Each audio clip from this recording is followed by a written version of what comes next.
All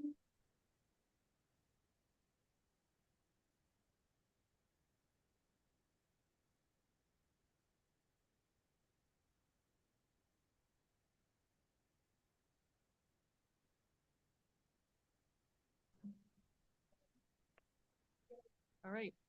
Welcome, everybody. Good to see everybody in the new year. Our first city council meeting of the year on January 28th at 6:00 p.m.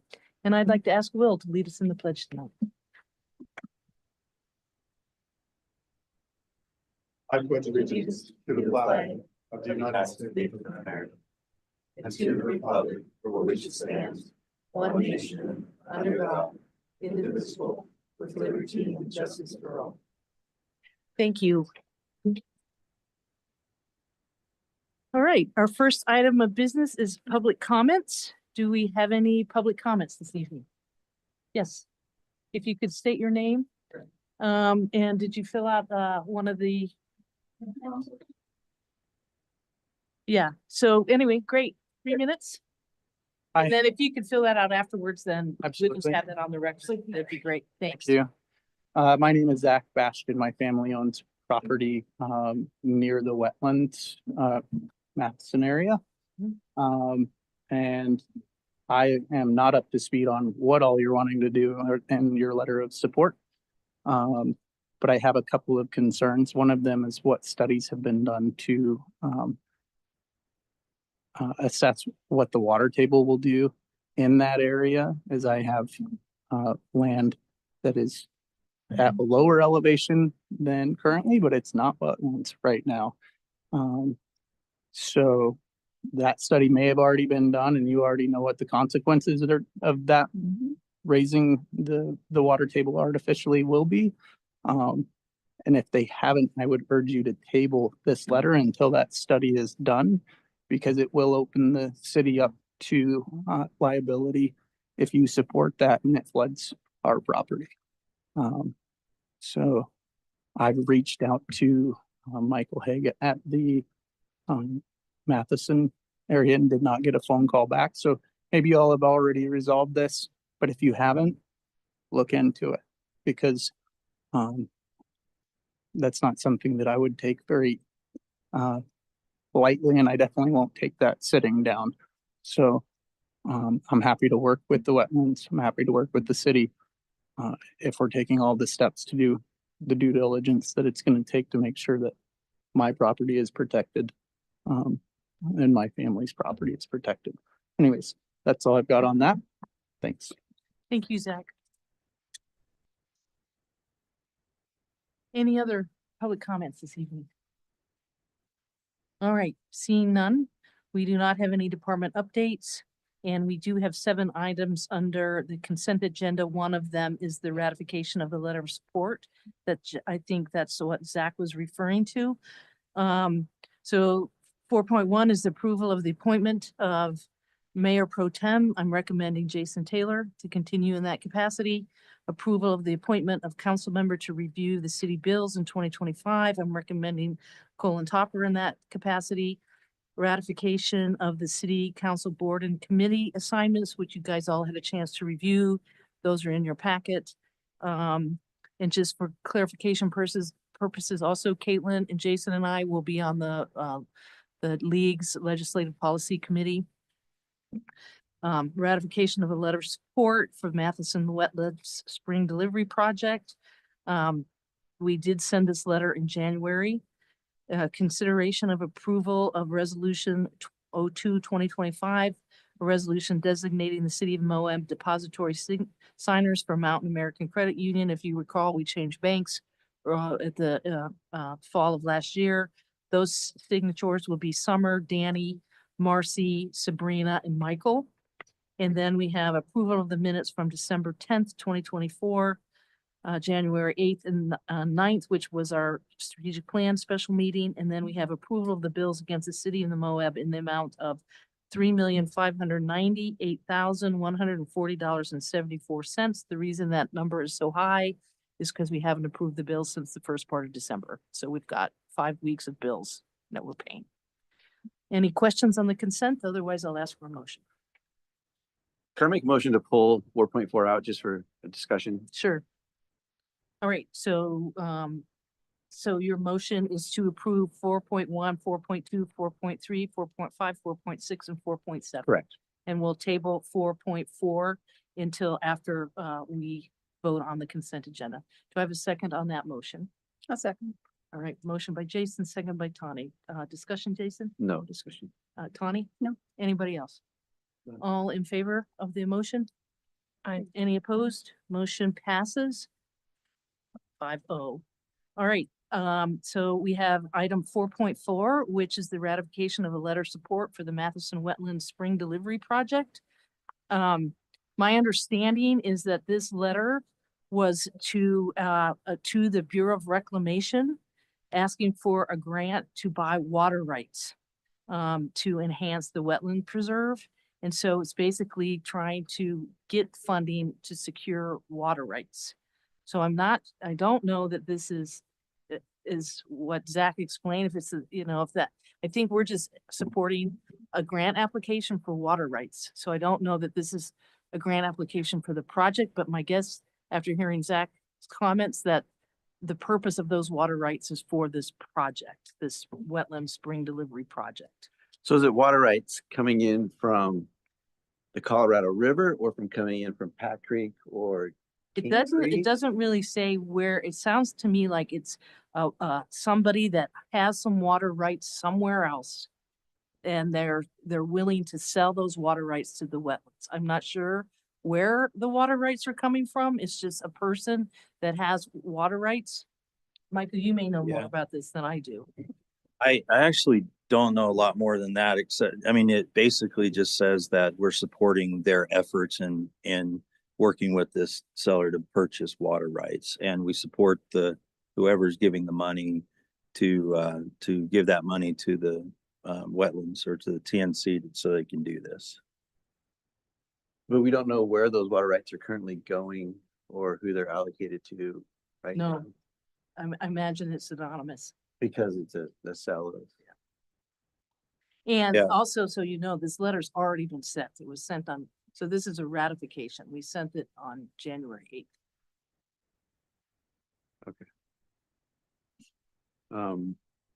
Is there any consideration going forward that we will have say in, like, if there are impacts to areas?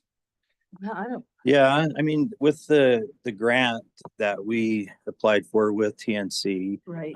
that's definitely to put water in the wetlands. And so you have a say on that for sure.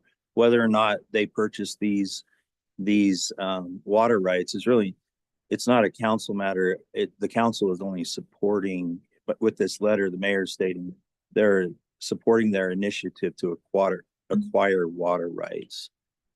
What they do with them and how they use them is a process that they would have to go through, whatever that process is. Through the It state. probably would not involve us. Yeah. But you will be involved in other aspects because the tertiary water treatment is adding water to the wetlands. And whether or not that happens and what that causes or what that does is something that you can study and That you we can control. exactly. Because we yeah, were awarded. the Awarded grant. that grant. exactly. It's our grants. And so I see an opportunity, based on what we've just heard tonight, for us to also ask about this as part of our grant, because we Right. did receive that money. And you guys need to decide if you want to accept that grant money, although I think everything's kind of on hold right now, so we don't know where that's gonna go. So that would kind of allow Michael the opportunity to dig deeper into exactly what this project is and how it would impact or not impact what we're trying to do out there. Right.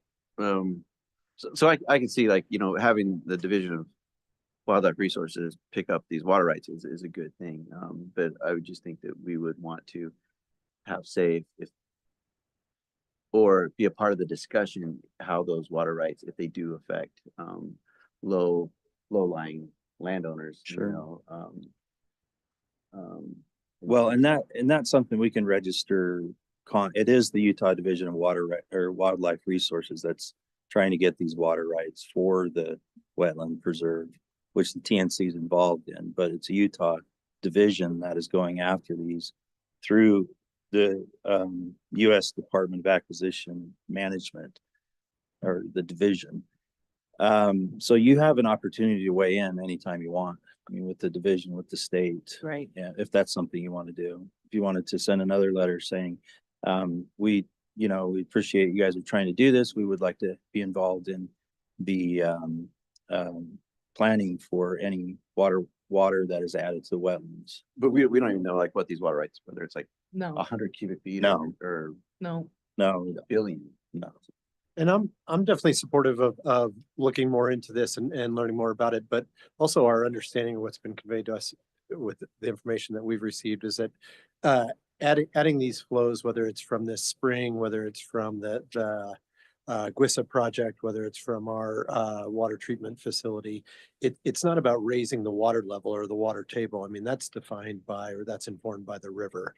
You know, it's about, we've essentially eliminated all the inflow into the wetlands.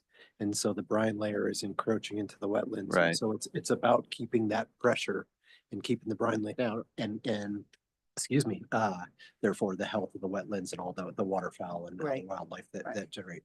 So we're not looking at, and I'm totally supportive of looking into this more. And I think that's, as we cross all these bridges that are coming up, with the wetlands, it would be great to have more information, but it's always been my understanding that all of these projects, and there are many projects that we're looking at right now, which are proposing putting more fresh water into the wetlands. Yeah, It's about for all we know, health. this water is already going into the wetlands. It could. Yeah, and just It's just, preserving it. taking these water rights and Sure. giving them to another owner. So it's a pretty vague letter. And I think that I'd just like to, if we're approving this letter, I just think we just need to kind of watch everything that's going on with where it's going.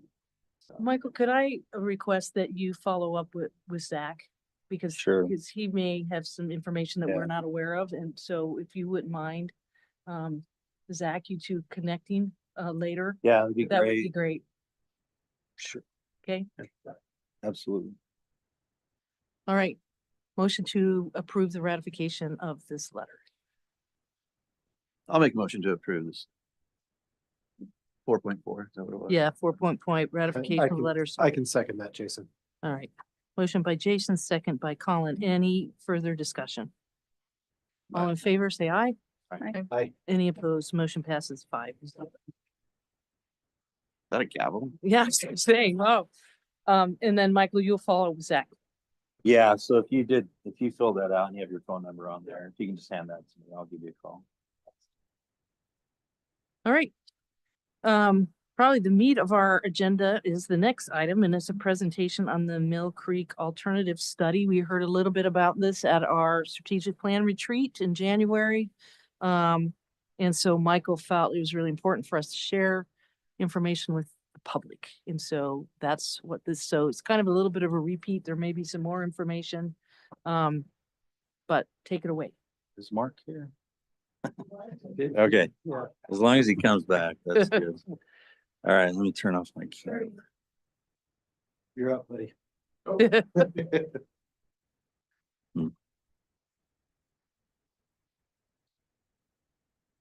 Trying to join Zoom. This came up a lot faster than I thought it was going to, so. So like the mayor mentioned, this is a presentation that we have given to the council before, but the public hasn't seen this. And the presentation is on the Mill Creek watershed and what the state has done to evaluate that. And I'll get into that in just a second. Oh, I didn't mean to show me up there. Okay.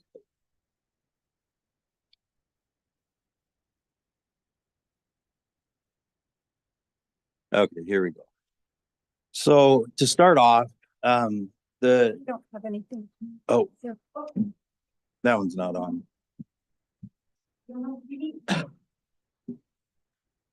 It's been a while, Summer. Yeah. Got to restart all our systems. Technically, my whole system is supposed to turn on and off when I turn the console on, but people have been taking the remotes and turning them off individually, and so then we got this issue. Should be good now. Yeah. Okay, so starting off, this is a study that was performed by Bowen Collins, an engineering firm in the state. And it was funded by the state of Utah. And the idea was to get recommendations on the Mill Creek watershed. And it's important to realize that this is not a plan, this is a study.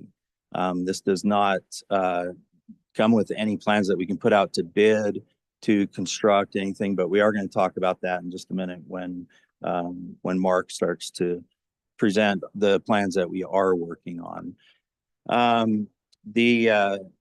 So currently what we're doing is we're just passing the information along. We have met with the state a couple of times, and I'll have an opportunity to talk about that in just a few minutes.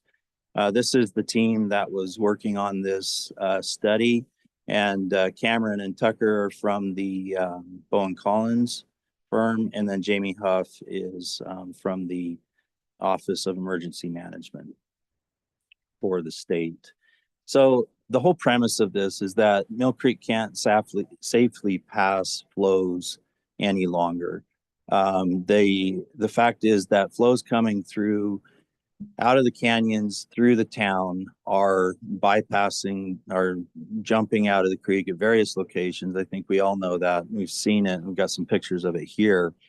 And the idea the state had was, well, maybe we could come in and put some money towards this to see what it is that we could suggest that could potentially fix this problem or address the issues that are coming about because of the large flows.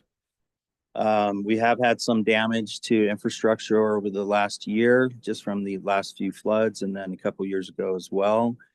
And there's a lot of sediment, as everybody knows, that is coming out of BLM through town and depositing wherever it can. And where it deposits has a lot to do with what kind of impediments there are, what the elevation of the creek is, what the elevation of the bank is, and all of that kind of stuff. So here's an example of the first kind of in-town urban, maybe Fourth East is the first one, but this is on 3rd South. This is where we're seeing it jump multiple times last year. The first time, I think this was the first flood. The second flood took down the upstream guardrail that protects the pedestrians walking over the bridge, but it breached both times. And you can see how much water is actually there. And this is, I can't say exactly what this is, but we believe that somewhere in the 3,500 to 4,500 CFS range at this location.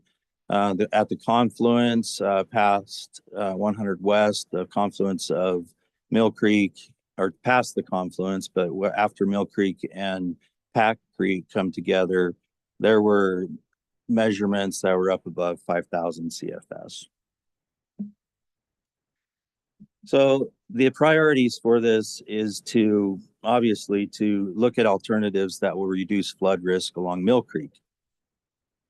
And the outcomes, same thing, but the idea is that we can put things in place that will protect infrastructure from damage or create infrastructure that doesn't sustain damage during flood events.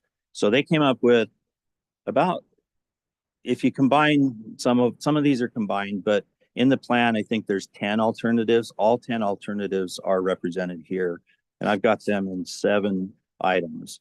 I've highlighted them differently. Number 1 is a debris basin or detention basin up Mill Creek. And we're going to talk about that in just a second. That's basically a dam up Mill Creek that stops the water from flowing into town, holds it back until it can release it slowly over time. That's a big project. The 2 through 7 are projects that we are working on now, that there's things within the boundary of the city of Moab that we can start planning for now, that taken together, putting these things together maybe in different areas along the creek, we'll be able to address high profile areas or areas that are susceptible to damage from floodwaters. So that's the detention basin outside of Mill Creek Canyon. It kind of goes with number 1, but number 3 is levees deepen and widen the creek, which we're going to talk about in just a second, improve and replace capacity deficient structures, which basically means replacing bridges and any other structures that are along the creek, cement walls, anything like that. Ordinances, which will basically be put in place where we require people to build higher or farther away from the floodplain on different locations that will take a long time to take effect. That would take decades to see the impact from that. But it's obviously something that we need to look at because the creek's going to be here and the city's going to be here for decades. And then buying out properties with repeated flood damage. One of the other things that came up that wasn't talked about as much, but there are other options as well, like getting FEMA funding potentially for grants to raise houses, to put people a little bit higher above the floodplain. If they're built in the 100-year floodplain, get them a little bit higher than, get their base floor, the floor that they live on, higher than the base flood elevation. So there's a lot of different things that were evaluated, and there's a few that we're going to talk about today and just go over really quick. So this is the detention basin in the canyon. This is on BLM land. It is not within the city of Moab. And what it would do is it would hold back a 100-year storm. The 100-year storm would be blocked in this location with a dam. If down in this location where we have a little bottleneck here, a dam would be built that would be open. Most of the time water would flow through it, but when it was closed, it would hold back water and sediment, and the sediment and water would stay there until it was released at a lower rate, which is somewhere around 2,000 CFS. And the state said, Bowen Collins said, based on their studies, a 100-year storm, it could hold back a 100-year storm and drain it over a period of like 24 hours, something like that. That doesn't mean that the sediment would also be gone in 24 hours. All the sediment would still be there, but the water could drain out over a day with flows of around, less than 2,000 CFS. Michael, I've heard the 100-year thrown around quite a bit. Is that defined yet by a CFS? Like I keep hearing different. Yeah, I believe it's 6,800, or is it? Yeah, so 600. so we have I think on Mill Creek it's in 2 different locations. It's identified in our flood insurance study.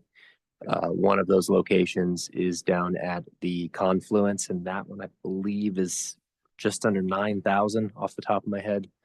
And then the upper one I think is right up around that area, and I can't remember that number off the top. Around 7,000. Yeah. Yeah. We haven't hit 100 yet. No, we've definitely hit 100-year flood marks, but as far as the flow goes, I don't think we've seen quite 7,000 above Main Street. No, not yet. No. So one of the other options is levees. Again, this kind of looks at what if you did levees all the way along the Mill Creek corridor? Where would you put them? How many miles would it be? What would it cost? And what would it look like? And what are the challenges to that? Most likely a solution would be a little bit of this here, a little bit of that there, and a little bit of something else a little higher up working together, because we don't have the right of way or the property everywhere to go in and put in levees, for instance.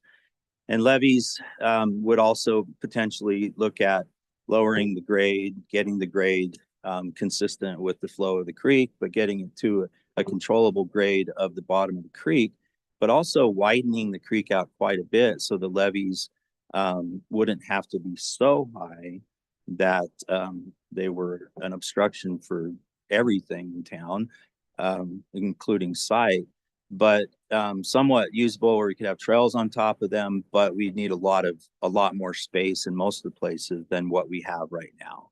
Especially through the downtown area. We'd have to purchase a lot of property. If we did this everywhere, like this says, it's approximately 4.5 miles. There's a lot of stuff that goes into this. One of the biggest downfalls to this one is if you did it everywhere, and granted, this could work in some places. In fact, I believe we're probably going to see some recommendations for this in some places. But if you did it everywhere, it would cause issues for stormwater that falls on the street getting into the creek.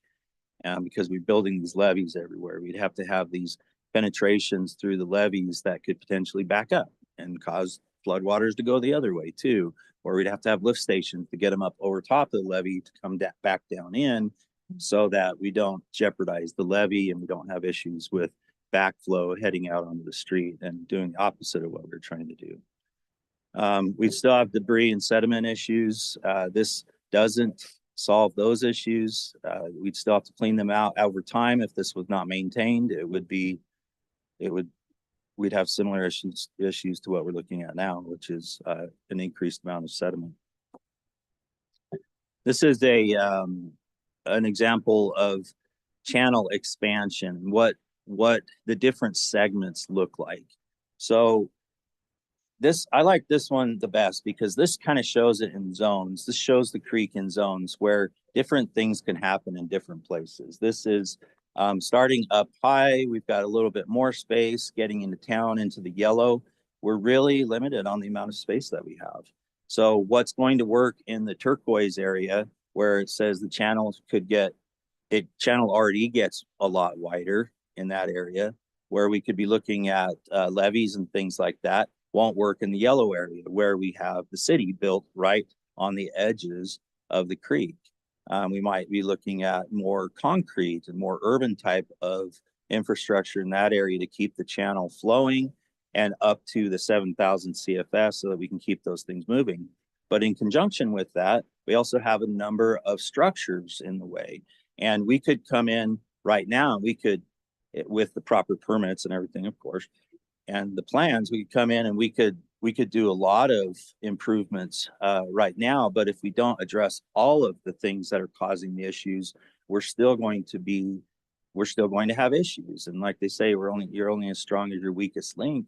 Well, if our weakest link is 300 south, and once it hits that, it just goes into town, and it's nice and wide and wonderful right after 300 south. It's not going to prevent that from happening. So we have to address all of these issues and look at a holistic plan that's going to create solutions all the way up and down the corridor, not just in one location, because that usually is not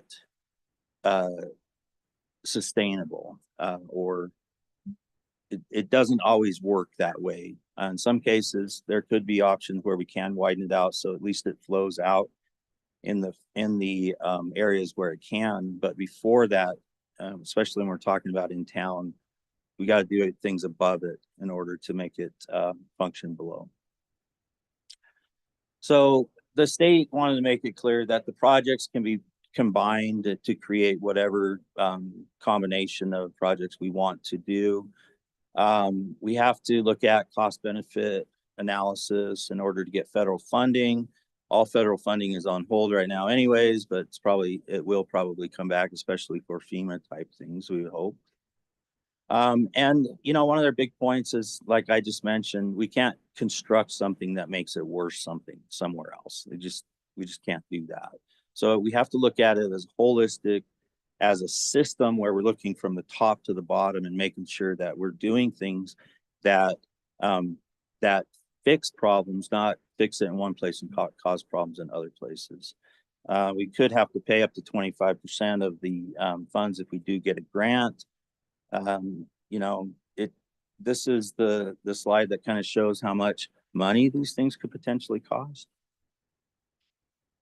It doesn't say how much, but as you can tell, like at a restaurant, if you see a restaurant that has a guide that says there's $6 signs, it's going to be really expensive. So the same thing here. So what we've got is, if we don't talk about the detention basins, because those are long-term things, those could potentially happen, but they're not on our property. They need to be evaluated. We have met with BLM. They have some concerns about them, and it wasn't a big welcome. And yeah, come on and do this on our land. There were some concerns, and it looks like it'd be a really long process. So we don't want to hold up 3 through 7 while we're looking at number 1 and 2, but still look at 1 and 2. But 3 through 7, just a quick evaluation. The levees, Obviously, we talked about that a little bit. In some places those might work. Channel expansion is definitely going to be something that we're looking at in different places.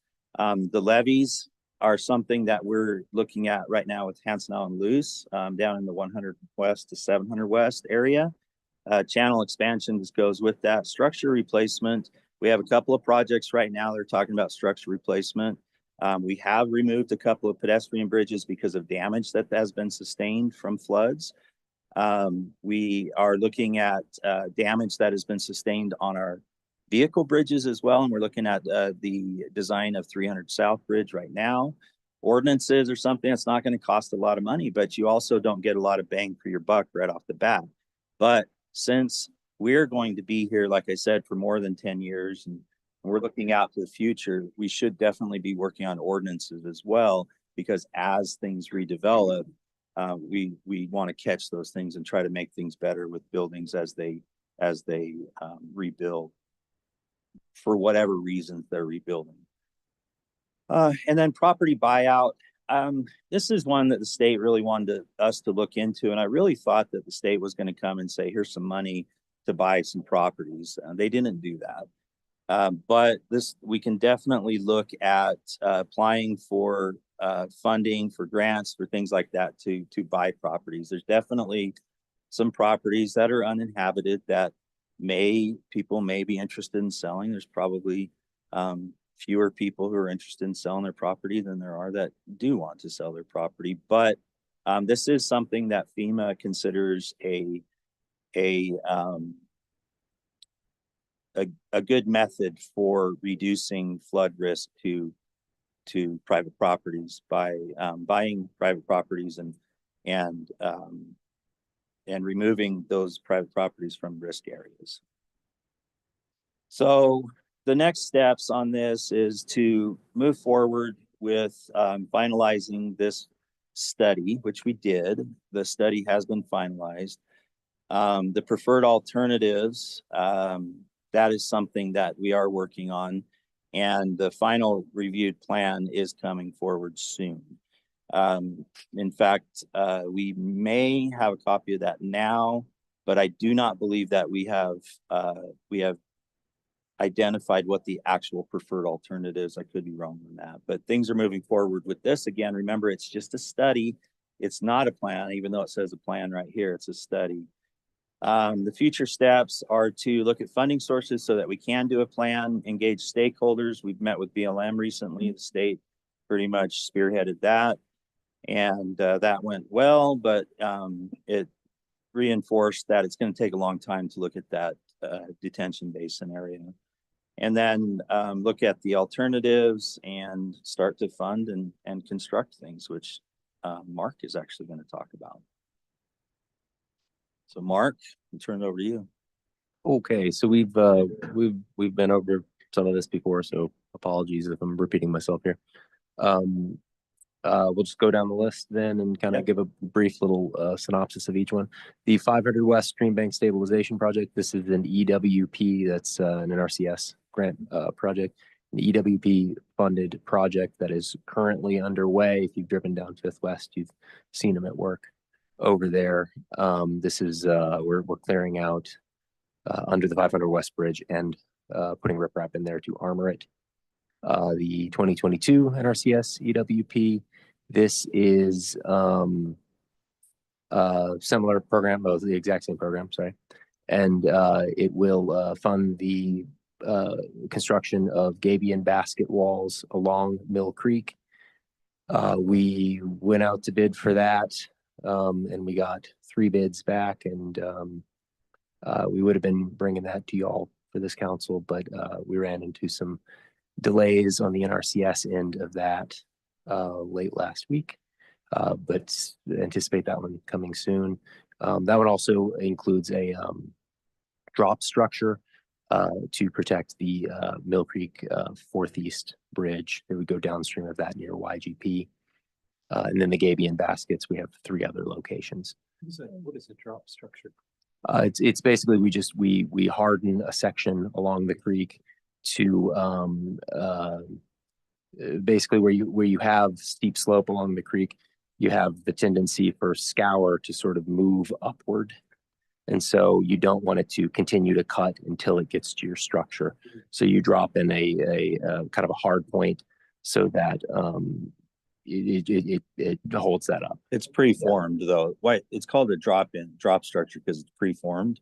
Yeah, it would be concrete. Yeah. And that's what they did on the pathway right by YGP. Would that be a drop structure? There are, Concrete? Woody's? No, drop structure is more like it's actually a structure that you drop into place and reinforce this big concrete wall. it's basically a place for that energy dissipation to happen, for that fall to happen, for that scour to happen, and just to prevent it from effectively just moving further upstream towards. But the result is the same, I guess.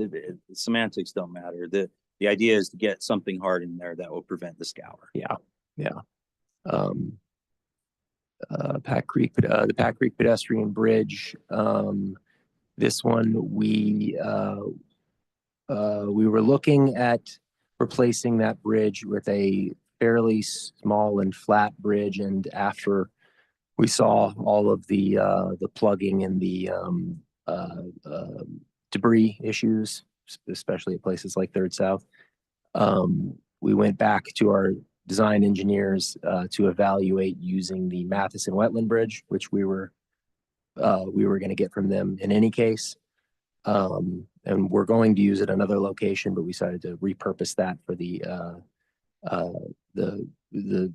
path between the Episcopal Church and the Sleep Inn.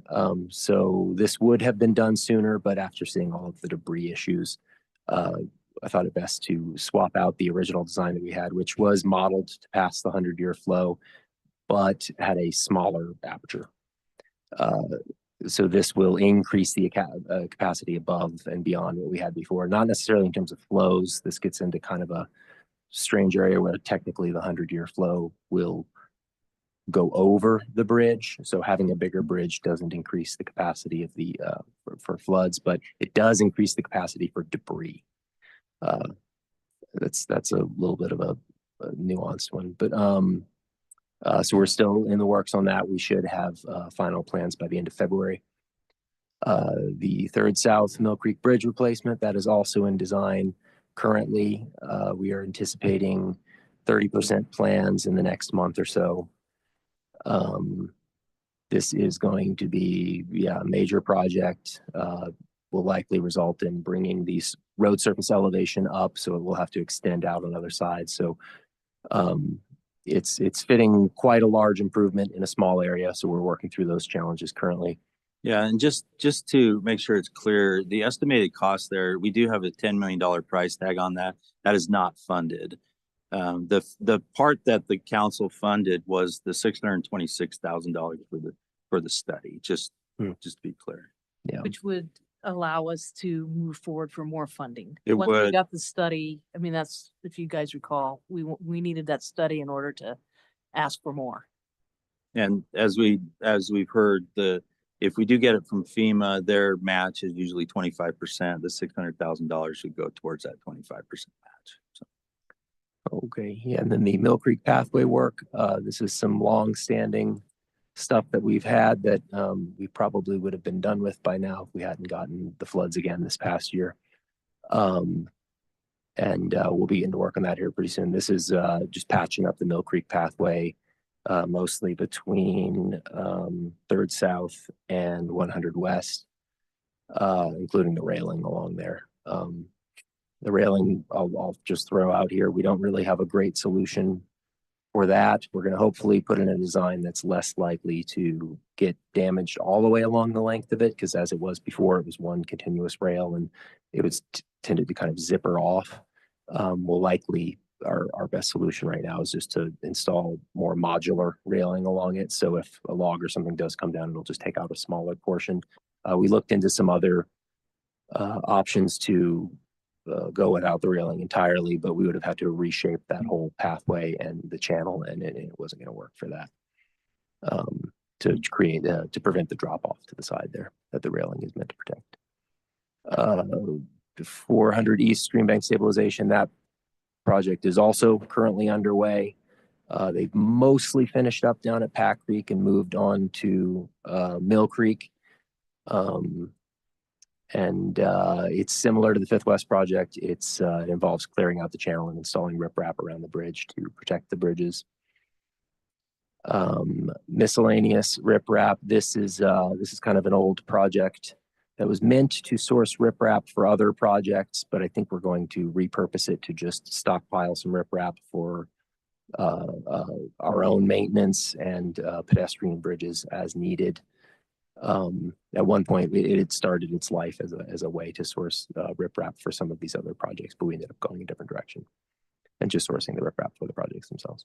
The Lower Johnson Canyon outlet. This is we have 4 city-owned dams. 3 of those are called high hazard dams. That's what the state categorizes them as. That's not like a condition assessment. They're in good shape. We get good reports on them. It's just a category. They're high hazard because they're large, basically.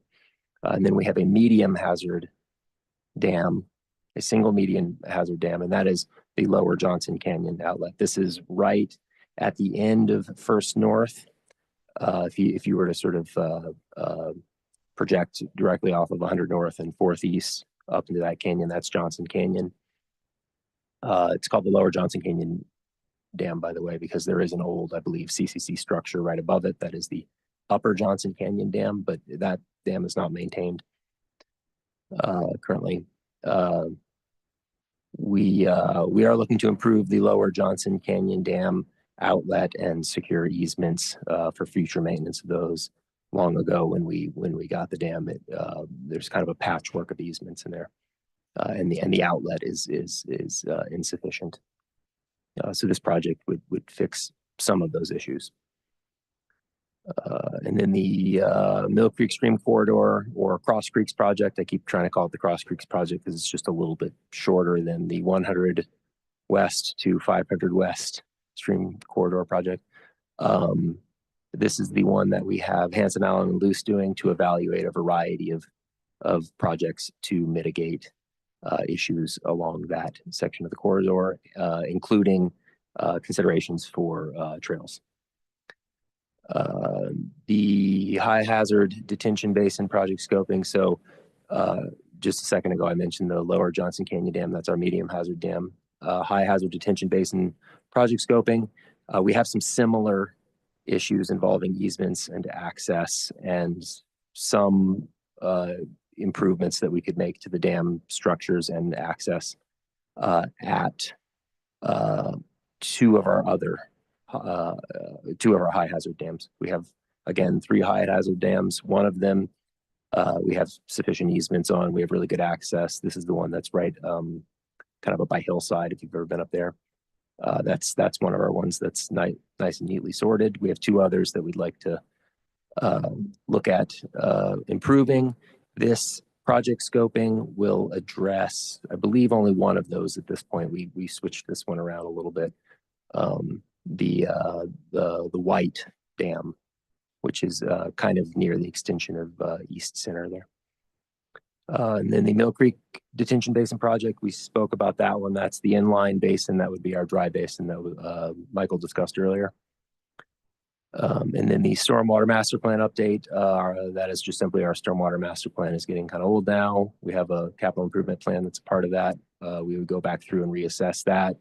We would update our model with new development and projects that we've done since then, and reevaluate priorities and projects as a part of that.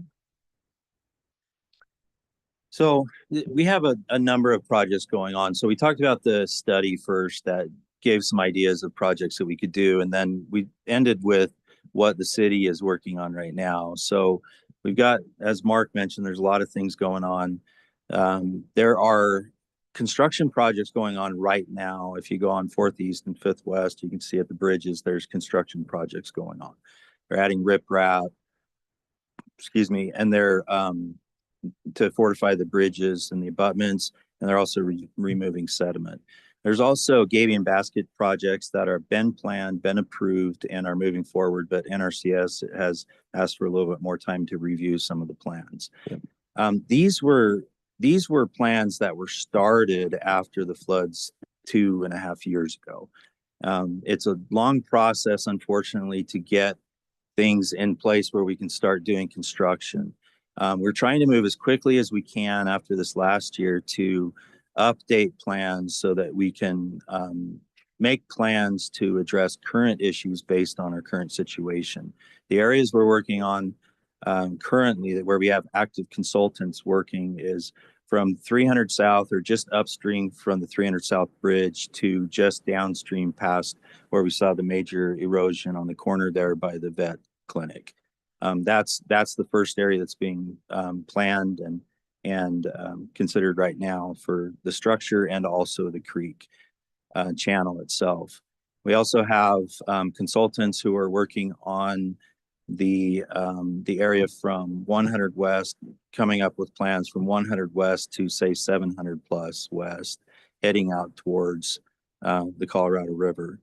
And that work is going on. We have talked to them recently and asked them to speed things up, to make this a priority so that we can get things out, so we can talk to property owners, because that area, a lot of it's going to have to do with property owners, and because we don't own all the property on both sides of the creek enough to do wide channels and put up berms and things like that. So those are the areas we're focusing on right now.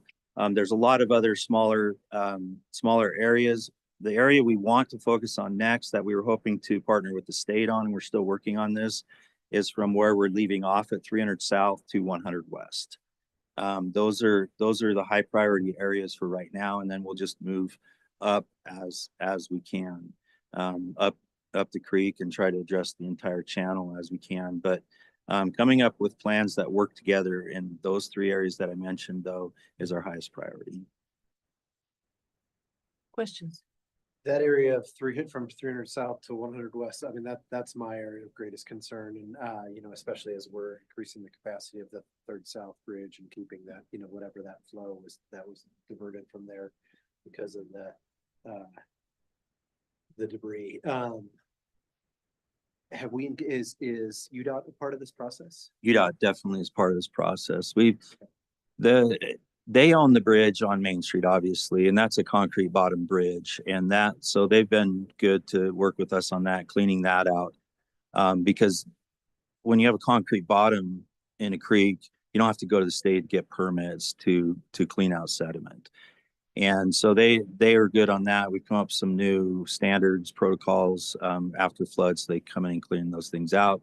We've removed a lot of debris and some impediments in the creek that will hopefully stop sediment from stockpiling right in that area. And we've done some riprap in the area temporarily while we're working on the actual plans to fortify that bank that is eroded. Great. And I mean, I think that all those remedies will be incredibly impactful and helpful, but also, I mean, if we were down, those of you who went down there, some of the bigger floods, I mean, when the creek was within a foot of the top of the bridge or top of the underpass. Yeah. So we've done some other temporary things too, I should mention. We did some berming to try and address water going down First to East from the Skills Park area. So that's one area that we looked at. That's one area of concern, actually, where that area is pretty low. If you walk in there and you walk down to that area by the Skills Park, it gets really low in there. It becomes a lake during flooding events, every one of them, and then heads down First East, heading north from Second South, or First South. No, Second South. No, First South, because Second doesn't go through. Sorry, First South. So yeah, these are all high priorities. Anybody who lives within the floodplain is definitely susceptible to flooding. We don't order these. We don't know the time frames they're coming on. We're doing our best to try and mitigate against them and to put our best foot forward with these plans. And I know the council is doing the same with approving these plans so that we can get those out there, get the work done on the plan so we can get the funding to do the construction. So thank you. In one of your first slides, you talked about large flows, you know, Do you have a definition of what a large flow is? Yeah, I think anything over 3,000 CFS, or maybe even depending on how much sediment is removed, over 2,000 CFS from until we reach the confluence, basically.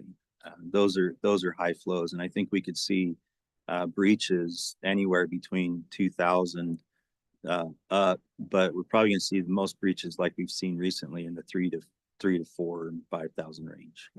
So will the study, does it have a, is there like a, when you're doing the study or like these projects coming up as to what, like those levees, you know, and stuff,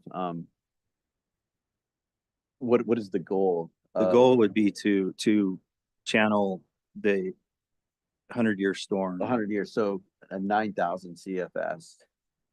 In town, it would be less than 8,000, but yeah, somewhere in that range. We're looking between 6,000 and 8,000, probably. It's more like it. Yeah. And remember, we have things that are static that can't change, like we have to maintain a slope from the creek or from the inlet at the Colorado River up to make sure it drains out right. So we can't just go down far enough to have capacity. Otherwise, we'd be creating a lake in some places. And then in town where we have businesses and private or residences that are built right up to the creek, there's not a lot of room to spread out, right, to make the channel wider. So in that area, we're probably going to be looking at very urban looking solutions in that area that to keep that consistent capacity in the channel. Yeah, I'd add that for the Third South Bridge, for example, we're looking to develop that to a 100-year standard plus freeboard, and we go for all the safety we can because that's also for the health of the structure itself. Whereas where we go between Third South and First West, like Michael said, we're going to be limited in what we can even install. So hopefully that's 100-year, but we'll definitely have to evaluate that at that time. That is the goal. It's 100. Yeah. But it'll take a lot of configuring with paths and bridges and things like that. It'll be a big change. Yeah. It's huge. Yeah. Have you thought about how we're going to engage the public on this? I know that, we all love the creek. So many of us use the creek for various things or are living along them, have businesses along them. I know this is going to be a big deal to a lot of people. And, we will need to follow engineering recommendations, but I also know that the public will want to be engaged. Have you thought about kind of what that will look like? Yeah, Lisa and I have talked about it a bit, and we've kind of sketched out an idea. It doesn't, I can't tell you like how many meetings we'll have and all that kind of stuff, but we've had a lot of luck with the consultants that we use for outreach on the downtown dispersed parking. That was David Evans and Associates. And if you recall, they came in under budget too, which was great. So we want to engage them on the 300 South Bridge project. That's who we want to use for that one. And they would help put together an actual engagement plan, and they would propose that to us. And we could review that and add to it if we needed to or wanted to. I think it would be appropriate to do the same thing on the rest of these projects as well. But once we have something tangible, we did have some plans that were developed after the flood 2 years ago, but I think we're looking at different stuff now in different areas. Some of those plans aren't going to go forward, but I think the property owners that were affected have seen those plans. But once we have something tangible that is different that we can talk to property owners about, we can go down and we can talk to the property owners and get their feedback. But right now we haven't been presented with any alternatives yet. So we discussed, I'm just kind of thinking as we start having these floods, a lot of the issues we're coming into is debris that's coming down, that's being swept from either public lands and private land, about mitigating or reducing, if there's trees or garbage, or tree stumps, talking with the public, land officials and private about thinning out those areas. Yeah.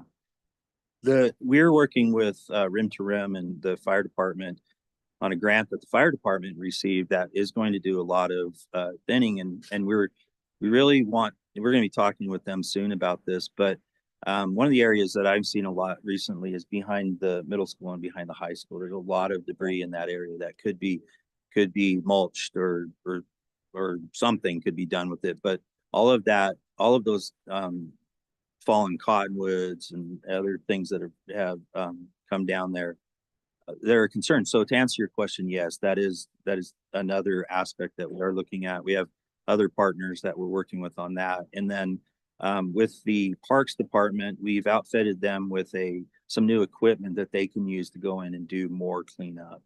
And we will be looking into other things that I've identified that we're working together to identify that would help them to clean up that much quicker. Think like chipper. There's attachments that can go on in front of skid steer that can chip things and get in there and really take these things from a big, huge cottonwood down to little chips, which I think is probably going to be what we're trying to do in a lot of these areas. Thank you. Any other questions for Michael or Mark? Thank you. All right, more to come on this. I think we'll be talking about this for a while. All right, thank you, guys. Moving on. Our next item is item 6.1, presentation and acceptance of the fiscal year 2023-24 annual audit of the city of Moab. The auditors presented the audit to the audit committee, which I think met a week or so ago. And the audit committee, my understanding, is recommending that the council accept the audit report. Michael, do you want to talk a little bit about it? There's not a lot more to say, and that's the bottom line. The audit, I'll just go over a couple of things really quick. The period that was audited was from June, the year end in June of 2024. So June 30th back. So 23-24 fiscal year is what was audited. We got the report somewhere at the end of November. The audit committee has met recently to review it. The bottom line here is that it was a comprehensive examination of the city's financial statements and all of the work related to finances within the city. The auditor stated that the city's financial statements are fair and accurate in their presentation. We are following in compliance. There was a couple of suggestions that needed to be adhered to. There was some issues with some funds that had some expenses that weren't budgeted for, that we need to make sure that we get the budget amendments in before the end of the year. We will definitely be doing that. And there weren't really any other issues that were identified. One of the big things we need to look at with this is they bring this up in the report. If you take a look at it, the city is carrying a lot of unfunded liability. And I think it's to the tune of around $1.6 million of unfunded liability. That is technically not unfunded. It's just not put in a line item. So it would come out of the ending fund balance if we ever had to fund that. And that has a lot to do with employee retirement and things like that. But it is a liability. As far as the report, any of the suggestions that were given by the auditors for corrections have been made or will be made, and they've given us a clean bill of health. Nice. Tawny, do you have anything to report since you're on that committee? No. Any comments? It was a very exciting meeting. Oh, good. Glad you enjoyed. Any questions? I'll ask for a motion then to approve accept the audit for 2023. Can make a motion. I move to accept the draft annual audit and accompanying a draft management letter. Motion by Colin. Second? Second. Second by Luke. Discussion, Colin? No. Luke? Anybody else? No. All in favor, say aye. Aye. Any opposed? Motion passes 5-0. Our next item is consideration of approval of resolution 03-2025, a resolution exchanging real property. This has to do with an easement issue on the Cane Creek Boulevard project. And so basically we just swapped out some property with the private property owner. Mark probably has more detail on it. Okay, yeah. So this was for the Cane Creek Boulevard project, and uh sort of the uh so normally we try to get right away for our streets when we can, where there's a constriction or otherwise the line is not continuous. This was one of those spots, and in negotiating with the landowner, this is what they're willing to do to give us the fee simple right away for the street, as well as, actually, sorry, I forgot to mention, a stormwater easement for the riprap that we placed along the creek there, along Pack Creek. In exchange, we would give them an access easement across kind of I hate to call this, but it's a strange little parcel that we have. We just happen to own right next door to them. That was, I believe, likely an old access to the creek. So it may have functioned something like a access way at some point in the distance past, but for an at grade crossing in the creek. Currently, we just have a water line in it. And so that's what we negotiated with them. Question? Motion? Caitlin? I can, I move Okay, to yeah. approve Connie. resolution number 03-2025 pertaining to a real property exchange and authorize the mayor to sign the attached access easement. Motion by Tawny, second. Second. Second by Caitlin. Discussion, Tawny? No. Caitlin? No. Anybody else? All in favor, say aye. Aye. Any opposed? Motion passes 5-0. Thank you. Next, yep, thanks, Mark. Next up is consideration of the adoption of ordinance 2025-01, an ordinance amending Moab Municipal Code Title 17, Chapter 17.93 Sign Code, Section 17.93.060, roof signs to be regulated in alignment with the general freestanding sign requirements and counted as a freestanding sign if utilize these regulations, making sign design more consistent regardless of the mounting or installation style. So basically, the planning commission has favorably recommended this. I believe they had a public hearing for this ordinance change. And my understanding, it's just a minor fix. There's no negative impacts to this change. And it gives more flexibility to developers for signage height. And That's right. Legal has reviewed it as well. Corey, are you on? Okay, that's fine. I can take care of this. There was some.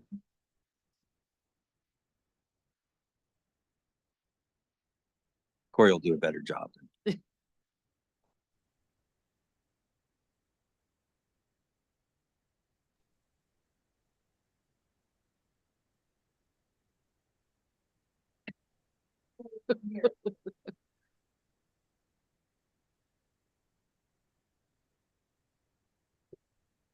Hello, council. Can you hear me? yes, Yeah. I logged on a little bit after I heard anything, so I haven't heard the introduction yet. Are we onto our item? yes, we are. And I explained everything like we talked this afternoon in our pre-council workshop. Okay, excellent. Well, thank you so much. I do, if the council would like, have a very brief slideshow presentation to walk through this amendment. We also have Lisa Watts-Baskin, who has coordinated on the staff recommended amendments with me that we'll walk through as well. And I believe we do have the applicant in the chambers to further Yes. provide explanation on the narrative for this amendment. But if Mayor, you'd like, we can enter into that very quick presentation. Sure, let's go. Okay.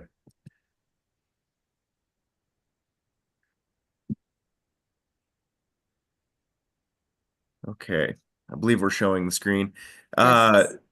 For the amendment today, this is an applicant proposed text amendment to the municipal code specific to our sign code 1793, more specifically into the sub provisions for roof signs in particular.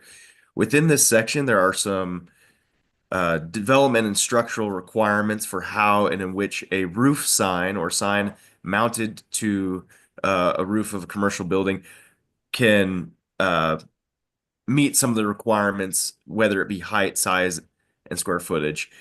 Within this, the applicant's proposing to make amendments that would allow for more flexible option in a mounting style, in that we essentially permit the freedom of a certain, a freestanding sign, as you will, a pole sign or monument sign, to be of a certain size. But because of a mounting specific regulation in the existing ordinance, it restricts that to what can be a pretty minimal amount. So the primary sign, if we want to talk about it that way, would be heavily restricted if it were a roof sign. But if they were to do a pole sign, would have a lot more liberty and creativity as how they were to mount that. The applicant has, I think, a pretty a complete way of expressing why this is a change that may be advantageous to business owners downtown. So I'll leave that to him to explain kind of the narrative behind why he's proposing it at this time.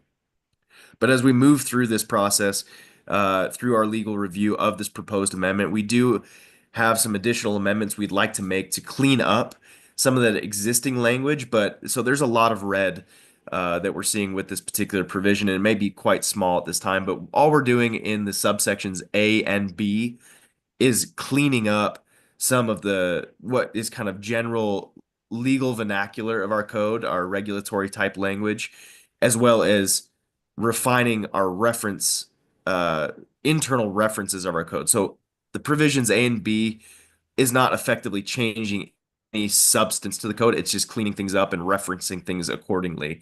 What we are seeing in subsection C, which is the new and proposed language, we have, Lisa and I, amended it to, for the sake of height, not add any additional confusion. I think and I'm going to go back a slide here, what the applicant has proposed here is more or less, I think, adequate or sufficient to move forward. But as Lisa and I were reviewing this, there could be some arguable discrepancy in how some interpretations could be, in that we are not looking to allow for a sign to be an additional 28 feet on top of an already 30-foot building. That is not what the applicant is proposing. That's not what the code would allow. But just to do away with any discrepancies in the code, these additional code references within subsection C make that quite clear as to how this roof-mounted sign would comply with all the other provisions that all other signs have to comply with. So we're not getting into any obscure loopholes for particular heights. This is the clean draft once we've adopted all of those, so it does make it a little bit more concise and clean up the code a little bit more. I think Lisa could speak to the reason and rationale behind these further if you need to, but that's really the extent of the presentation I want to give tonight. Legal has made a recommended motion for adoption of the corrected version that we can utilize tonight if you'd like to advance this for approval. But I'll go ahead and stop sharing screen now and maybe offer my time to the council if we'd like to discuss with Lisa or with the applicant. Will, would you like to present anything? I'd love to, and I think I can be pretty quick.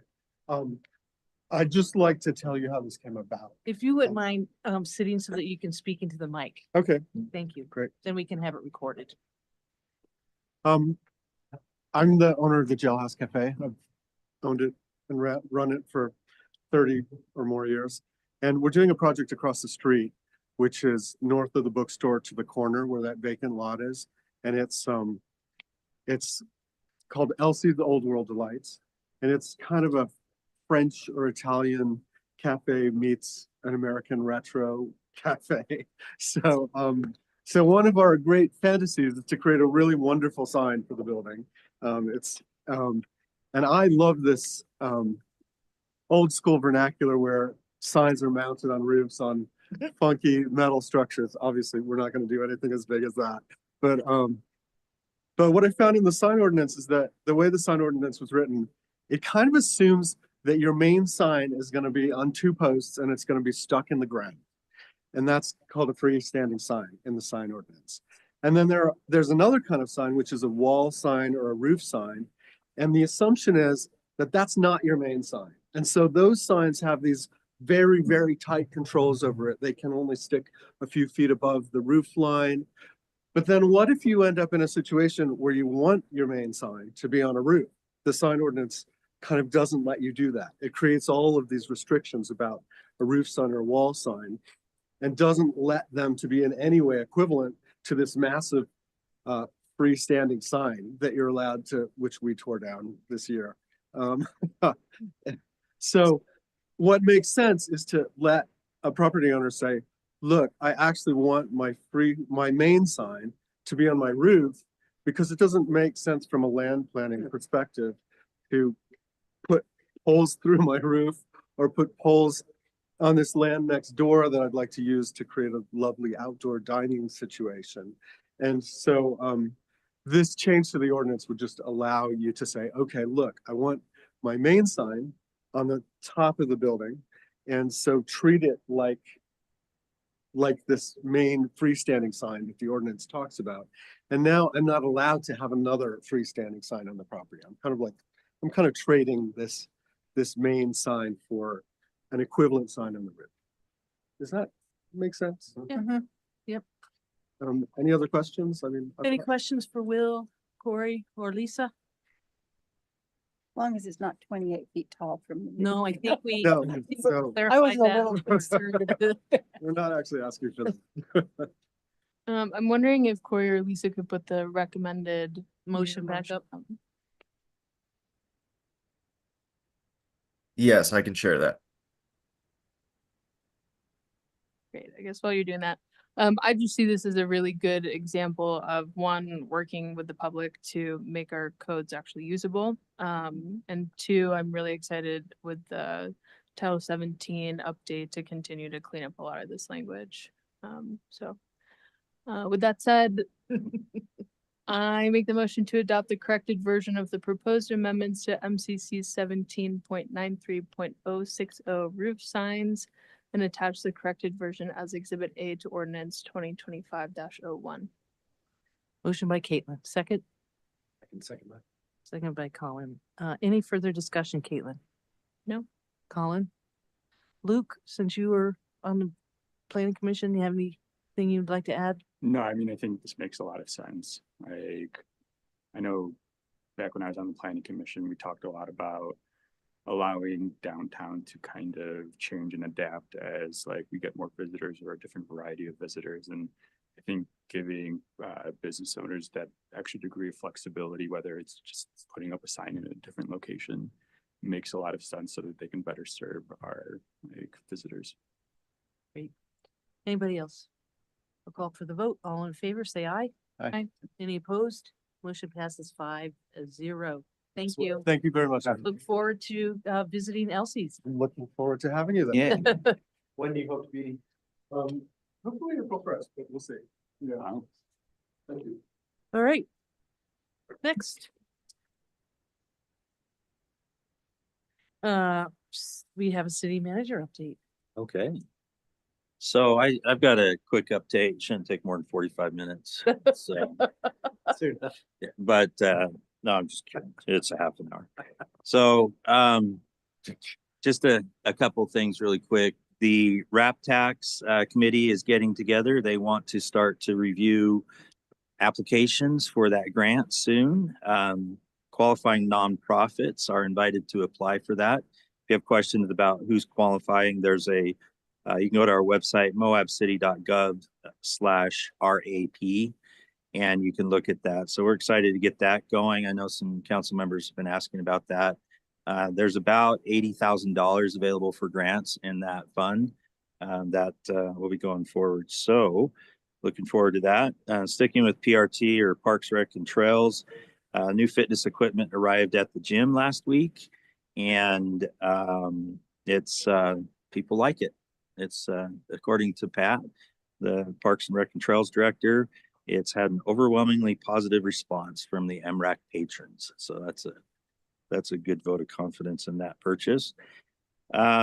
Just a really quick snapshot of the federal financial assistance pause, and this, I'm gonna make this really quick. There was a pause that was to go into effect today at 5. There was an injunction filed, and that extended the deadline for the pause until next week. But the pause, what the pause does is it basically puts on hold any financial contributions from the federal government for things like CDBG, NRCS, FEMA, USDA, which like Tree City, stuff like that, our grant from Tree City, from them for that, and Safe Streets for All. There was a lot of information coming out today, and it was hard to keep up with it, but there's clarifications coming out that these are the programs that are going to be affected. There are programs that provide assistance directly to people. Those apparently are going to continue. But I believe the injunction was put in place to allow people time to respond and to potentially file lawsuits to try and stop this from happening. We don't know a ton about it, except all of our federal dollars that we're expecting to get are on the line and are no longer guaranteed. That includes the TNC grant and any other grants that we have been approved for, but maybe not issued. The biggest concern is that there could be some grants that have been issued that may not be completed. Like we may not be able to receive all of the funds for, and that's still to be seen. The main thing that we've heard is that the new administration at the U.S. government level is trying to ensure that their new policy direction is consistent with the receivers of these grants, or the people who are receiving these grants, or the entities that are receiving these grants have consistent policies to the administration. So it could be a long drawn out fight. So it's probably not going to be resolved in the next week or so. So we're monitoring that. We'll keep you updated as we know things, but right now that's everything that we know. The other things I wanted to bring up is that we're working on the strategic plan after our, I think, really successful strategic plan meeting. We've been, as staff, working together to refine the pillars and the goals like we talked about. The pillars basically just kind of rewording them a little bit to be consistent with what we talked about, and then goals, rewording those as well. I've been trying to keep the mayor informed as we're doing our preliminary stuff so that we can make sure we're on the right track and everything, and hope to present something to the council as soon as is possible. I know that there's potential that we are just having the one meeting in February. No, we'll probably have 2. We just Okay. want to have a couple of council members. Okay. here. But I'd like to have all of you here for that discussion Yeah. and workshop. so we won't present it on the meeting that, so it might be the 1st of March or somewhere in that area. So we'll talk about that. Budget is also getting kicked off. We kind of had our first internal budget meeting today with the new group that's going to be doing the budget going forward. I'm excited about the group and about our moving this forward. We're starting off reviewing revenues and seeing what our potential revenues are going to look like next year. And then we'll be talking to all the department heads and getting budget requests from them and putting together a budget that I think it will be responsive to what the strategic plan ultimately says, and what the council is what your goals are. So that's it. Thanks, Michael. Council reports. Connie, we'll start with you. No. I don't know if my short-term memory goes back as far as it's. I attended HASU meeting in January, we're still in January, in the 8th week, right? And they gave us an update on just everything that's going on out at Arroyo Crossing. I drove up past there the other day and they are going great guns out there. It looks really good. And they confirmed 3 current board members as continuing board members. And I attended the audit committee meeting the other day and it was fun and fast. And I have attended several executive board meetings for the museum and I attended the strategic planning.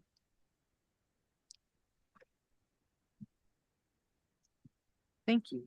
Luke? Yeah, attended strategic planning as well. Our LHC meeting got postponed to next month. I did attend a MOP meeting on the 16th. We're currently in the process of purchasing a standby motor because we don't have one that services the interconnect between the 1 million gallon tank and the 3 million gallon tank at Johnson's up on top. So that provides like the pressure for the entire upper sector of Spanish Valley. So really important for us to have a standby motor.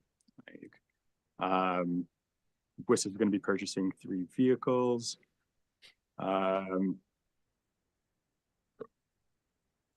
yeah, GWIS is going to be undergoing mandatory PFAS testing from the EPA.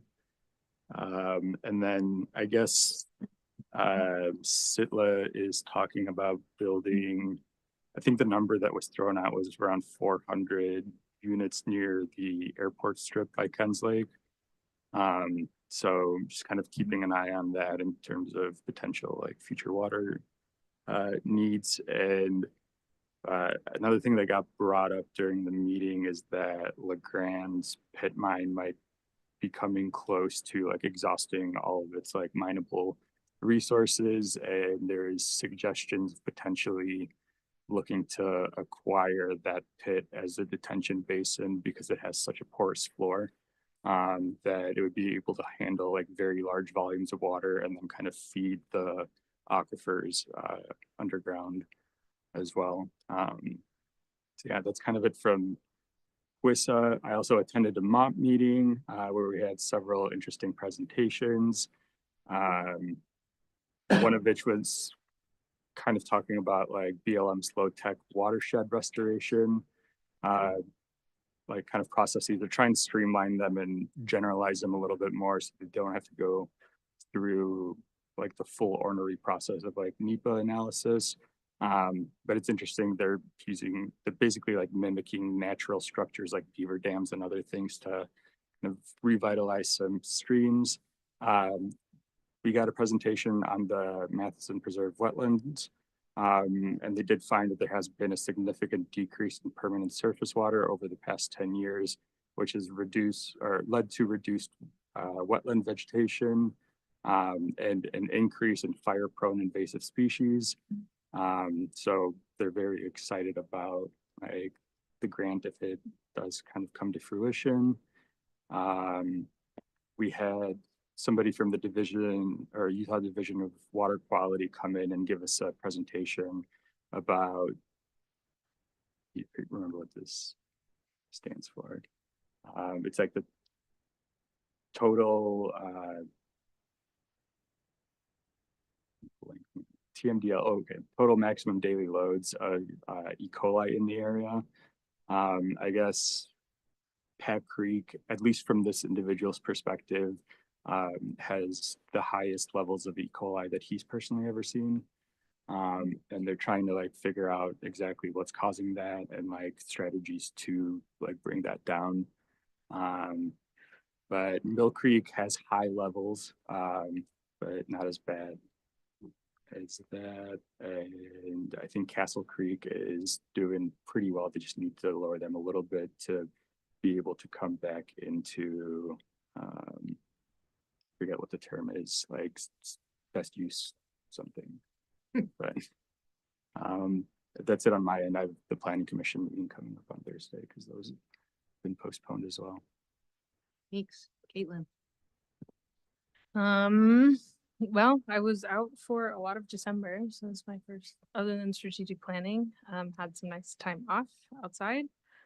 Coming into January, the Housing Task Force canceled the January meeting. I'm now the chair of that moving forward, so we'll be back to a regular meeting schedule in February. Attended strategic planning. On the 6th, I attended the Utah Renewable Committee meeting. They have filed their application. I got an email late last week that on the 24th, Rocky Mountain Power has also filed theirs. So they're kind of moving forward at the Utilities Commission level to kind of negotiate and actually move forward on developing what the program is going to look like. And that's about all for this month. Tomorrow evening, I'll be heading to Breckenridge for a Colorado Association of Ski Towns meeting in Breckenridge, and I'm otherwise just kind of continuously over the last week or so and over the next several weeks tracking legislative session. Trying to stay on top of that with the league and all the various groups. There's over 500 bills filed in the first week of the session. It's insane. So How does it compare with yours? Is it- More. it's more? way Just more. number? Yeah. Yeah. I heard there were, before the session started, I heard there were like 1,700 in the. Yeah. In the maybe could be there. Thanks. That's all. Colin. Okay. On the 18th of December, I met with the district manager of the solid waste district, Chris Scoville, and that as the newly appointed chair, that's something that I've been doing regularly, and I couldn't be more excited about Chris. He's really taking the district in some really great directions, and I'm seeing a lot of changes there. It's really, really exciting to see. Then on the 19th of December, I attended the 5 million ton celebration for the site, where Joette gave a wonderful talk with Jacques and some other folks, and so that was really neat and just a huge milestone. On the 8th and 9th of January, we had the strategic planning. I think I saw all of you there. On the 14th, we had a trail mix meeting, had elections, and then just to put the bug in everybody's ear, we do have the spring spruce up April 11th and 12th. And so it'd be wonderful to have some projects in the city. So whether that's through PRT or sustainability, something that we're hoping to have about 150 volunteers a full day on Saturday, so we can get a lot of work done. So please, Yeah. I'll be reaching out to you. Cool. And then on the 15th, we had a solid waste board meeting. On the 16th, we had the first of the non-motorized travel management plan update meetings, and it was really great to see. It was very well attended by the city staff. And so that's going to be really important to making sure that this plan is just not another plan, and it actually does serve the city really well. So I'm really, really grateful for that. And then today we had the steering committee meeting, and the exciting thing, what's going on over there? Nothing. The exciting thing that came out of that is that at the museum, February 15th, am I stealing this from you? Yeah, that's okay. Please do. They're starting a new exhibit, the legacy of uranium in Moab, and Yeah. it sounds like it's going to be a really exciting exhibit. And it was somebody offered in the meeting today that maybe that could help inform some of the interpretive information out at this future site. So Great. That's it. Thank you. Jason. All right. So on December 13th, I attended the Moab City Christmas party, which was awesome and fun. December 27th, I had an audit with Santa. Went over budget. I didn't care. Santa, no, didn't even show up. Santa was over budget and refused to comply. So January 6th, had an airport board meeting. They're working on bylaws. It was also discussed at that meeting that you couldn't do flights. You couldn't book flights after April. That has now changed. We do have a flight starting April to Denver as well as Phoenix. So we'll see how that goes. 'Cause that has, there was a huge impact within our community of not being able to book flights for a time period. January 7th, I attended the swearing in for the new commission. So congratulations to Melody McCandless, Brian Martinez, Trisha Dean, and Jacques Adler. That was fun. January 8th and 9th, attended the strategic planning. During strategic planning, we talked about some things with the PD, and I just like to say thank you to the police department on the stats that were in the paper last week. I thought that was awesome. And I'd also like to say that there seems to be an increase in presence in downtown Main Street, and it's very appreciated and noticeable. And it's thank you. January 13th, I attended the legislative policy meeting. Talking about bills, they're coming up. It's pretty daunting, and trying to just kind of get it figured out, what to follow. January 14th, I attended the travel council meeting. There's 3 new board members on the travel council: Howard Trenholm, Sharon Kinsey, and Wendell Williams. See some good things out of this group, I think. January 21st, I attended an EMS board meeting. A lot of discussion was just funding and how a lot of funding is drying up and how to kind of come up with creative solutions to fund EMS for the upcoming year. January 22nd, 23rd, I attended Local Officials Day up on Capitol Hill, and went to lunch with ULCT down at the Salt Palace, which was very good. I got to sit by some legislators, sit by the new legislator from my area, Logan Monson, which was good, and continue to track bills, and met with some legislators and lobbyists within the Capitol, just kind of talking about like keeping Moab on everybody's radar and our needs. And then that was it. So Great. Yeah. Thank you. Midwest. I know. you fired. Okay, so for me, I had attended a couple legacy policy committee meetings with the league. A couple issues, bills that we are paying attention to are the TRT bill, which there's kind of some back and forth on the language that would allow us to participate in discussions on how they use their mitigation funding, and perhaps even having funding come directly to the city for mitigation, since we recognize that, and we're not the only city where this is the case, where the most of the TRT is collected in our town, yet most of the funding goes to the county and doesn't come back to the town. So that's something that we're paying close attention to. One bill that has me very concerned is Senate Bill 40. It's regards to the rural health sales tax.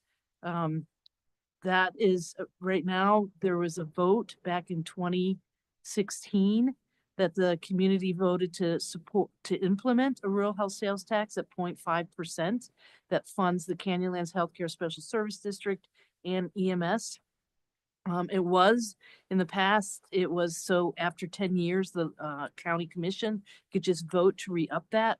Now the language is so that it goes back to the voters, which is a real concern, because for the Canyonlands Healthcare Special Service District, that money really supports the operation of the care center. And if we took it back to the voters, and for whatever reason, the voters are sick of taxes and they voted it down, we would essentially lose our nursing home.